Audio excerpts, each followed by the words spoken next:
Oh, where they go. One slow out. I see Dragon Sharp Cookie.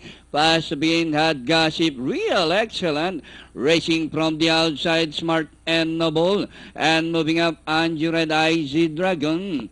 Sharp Cookie. Real excellent. Smart and Noble. Super Cup racing in fourth from the outside had Gossip I see Dragon and Angie Red is running at the tail of the field by about 6 or 7 lengths of the leader. Back to the leader, Sharp Cookie, Real Excellent.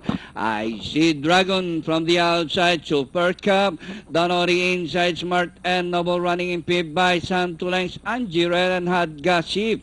Rounding the far turns now, Real Action and IG Dragon, Sharp Cookie, Super Cup, Smart and Noble Angie Red as they race the last 450. 2 runners fighting it up for the lead. Real Action and Bilateral IG Dragon is on the outside. Super Cup and Sharp Cookie, Smart and Noble Angie Red. And nearing the finish line, Real Excellent draws clear by about 3 lengths. Super Cup on the outside is IG Dragon Angie Red. And nearing the finish line, Real Excellent, number 4, Angie Red, Super Cup, IG Dragon, Sharp Cookie for your Fanta Fecta. Then comes Smart and Noble.